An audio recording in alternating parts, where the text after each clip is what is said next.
First time అయితే college uniform వేసుకుని college కి వెళ్ళాను.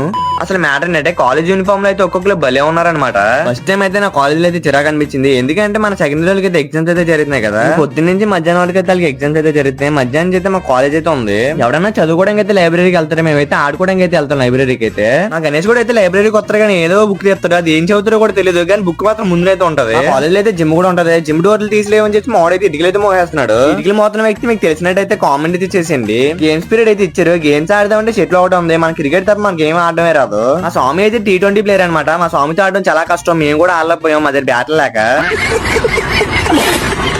నాకు కూడా చిన్నప్పటి నుంచి ఆశ అనమాట T20 ప్లేయర్ అవ్వాలని చెప్పేసి. స్వామి అయితే దిమ్ముల్లో పండుగ ఉందని చెప్పేసి అయితే మనం అయితే ఇన్వైట్ చేసాడు. మనం అక్కడికి వెళ్ళబోతుకైతే మన స్వామి గారు అయితే ఫోన్ అయితే స్విచ్ ఆఫ్ చేస్తారు అనమాట. మన స్వామి గారు అయితే ఫోన్ స్విచ్ ఆఫ్ చేస్తారు కదా అని చెప్పి ఇంక వెళ్ళడానికి అయితే స్టార్ట్ అయిపోయి మేమైతే. చాలా రోజుల తర్వాత అయితే మా డార్లింగ్ అయితే కలిసాను. ఇంకా డాన్స్ ప్రోగ్రామ్ దగ్గర వెళ్ళబోతుకైతే చిలకలు అయితే చాలా బాగున్నాయి. ఎక్కడి నుంచి తెస్తున్నారో చెప్పండి అయ్యా బాబు, మేము కూడా తెచ్చుకున్నాం కొన్ని చిలకలు అయితే. రెండాల మేడం మీద అయితే జిమ్ ఉందని చెప్పి మా అయితే 11:30 అయితే జిమ్ చేస్తున్నాడు. ఆ స్వామి గారు అయితే దొరకలేదు అనుకున్నాను. లాస్ట్ కి అయితే కట్టలో దొరికాడు. ఏరే ఫోన్ ఎత్తలేదంటే నవ్వుతున్నాడు. ఎక్కడో అయితే మన యూట్యూబ్ ఛానల్ ఓపెన్ చేసి 1K అయితే చాలా దగ్గరలో ఉన్నా మనకి 7 సబ్స్క్రైబర్స్ 1K అన్నాడు. 1K సబ్స్క్రైబర్స్ అవుతే మాత్రం సెలబ్రేషన్ అయితే గట్టిగా ఉంటది.